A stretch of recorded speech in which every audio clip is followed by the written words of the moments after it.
Di sebuah lembah hijau di Bosnia Timur, tersembunyi sebuah tragedi yang mengubah wajah Eropa modern, Srebrenica. Nama kecil yang kini menjadi simbol kegagalan dunia dalam melindungi manusia dari kekejaman.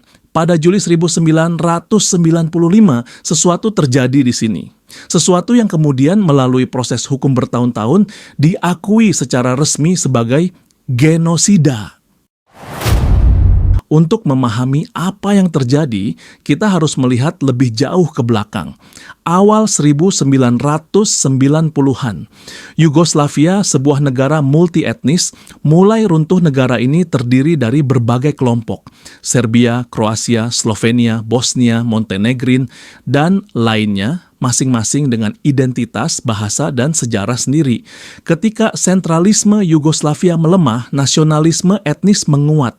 Tak lama kemudian, pecahnya perang di Kroasia, dan Bosnia menciptakan lingkar kekerasan yang sangat brutal. Di Bosnia, 3 kelompok utama hidup berdampingan: Bosniak mayoritas Muslim, Serbia Bosnia mayoritas Ortodoks, Kroasia Bosnia mayoritas Katolik. Namun pada masa itu, garis identitas berubah menjadi garis pertempuran. Srebrenica adalah sebuah kota kecil mayoritas Bosniak yang sejak 1992 dikepung pasukan Serbia Bosnia. Warga ketakutan, kelaparan, dan hidup dalam kondisi sangat buruk. Ribuan pengungsi dari desa-desa sekitar masuk ke kota itu. Populasi melonjak berkali-kali lipat. Srebrenica menjadi pulau manusia yang terus ditekan dari segala arah. Pada tahun 1993, PBB menetapkan Srebrenica sebagai safe area, zona aman. Tujuannya melindungi warga sipil, namun kenyataannya berbeda. Pasukan Belanda yang dikirim disebut Dutchbat hanya berjumlah kecil, amunisi minim, mandat terbatas. Mereka bukan tentara ofensif. Mereka tidak diizinkan menyerang kecuali untuk membela diri. Para warga percaya PBB akan melindungi mereka. Tetapi harapan itu segera hilang. Awal Juli 1995, pasukan Serbia Bosnia dipimpin oleh Komandan Ratko Mladic mulai menekan Srebrenica. Serangan artileri menghantam perbukitan dan desa-desa sekitar. Pertahanan Bosniak melemah.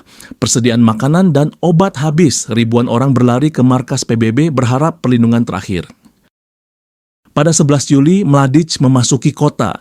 Rekaman video memperlihatkan ia berjalan percaya diri, mengusap kepala anak-anak sambil memberi permen, sambil berjanji bahwa warga tidak akan disakiti.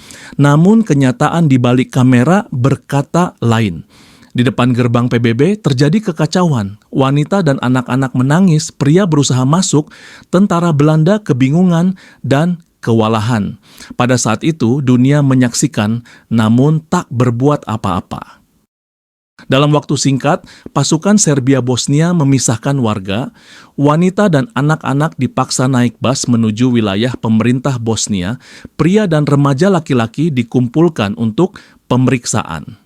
Inilah titik awal tragedi pembantaian Muslim oleh Kristen Serbia Bosnia. Banyak saksi mengingat bagaimana para ibu memeluk anak laki-laki mereka, memohon supaya tidak dipisahkan, namun pemisahan tetap dilakukan. Dan bagi sebagian besar dari mereka, itulah saat terakhir mereka melihat anggota keluarganya hidup. Dalam beberapa hari berikutnya, 11 hingga 16 Juli, ribuan pria dan anak laki-laki Bosniak dibawa ke berbagai lokasi. Sekolah, pabrik tua, gudang pertanian, dan ladang-ladang terbuka. Disinilah pembunuhan massal dilakukan. Kelompok demi kelompok ditembak dengan senapan otomatis. Ada yang dibunuh saat berbaris, ada yang ditembak dalam posisi jongkok, ada yang dieksekusi di tepi sungai atau parit kuburan massal digali dengan cepat. Kemudian untuk menutupi jejak, mayat-mayat dipindahkan lagi ke kuburan massal sekunder menggunakan alat berat. Bukti forensik menemukan tulang yang patah akibat mesin, pakaian tercabik, tubuh yang terpisah. Semua menunjukkan upaya sistematis menghilangkan bukti. Tidak semua pasrah. Sekitar 12.000 pria mencoba melarikan diri melalui hutan menuju wilayah yang dikuasai pemerintah Bosnia. Mereka berjalan siang dan malam dalam ketakutan, kelaparan, dan kejaran peluru. Perjalanan ini kemudian dikenal sebagai Death March. Ribuan tewas di perjalanan, ditembak, disergap, atau meninggal karena kelelahan. Salah satu penyintas, Ramis Nukic, menghabiskan hidupnya mencari tulang ayah dan saudaranya yang hilang. Ia berkata, "Saya menemukan tulang-tulang itu sendiri, satu persatu, di hutan tempat kami berlari." Hasan Nuhanovic, penerjemah PBB, menyaksikan keluarganya dipaksa keluar dari markas PBB. Ia berkata, "Saya bekerja untuk PBB, tetapi PBB tidak melindungi mereka." Seorang remaja bernama Emir Bektic selamat dengan berpura-pura mati di antara tumpukan mayat. Ia mengingat, "Tubuh orang-orang jatuh di atas saya. Saya tidak bergerak, walau mereka menembak tubuh-tubuh itu lagi untuk memastikan." Setelah perang, bukti dikumpulkan, kuburan massal digali, ribuan jasad diidentifikasi melalui DNA. Setelah proses hukum yang panjang, dua lembaga internasional memutuskan bahwa apa yang terjadi di Srebrenica adalah genosida. Pengadilan Kriminal Internasional untuk bekas Yugoslavia, Mahkamah Internasional. Ini bukan opini sepihak, ini bukan klaim politis.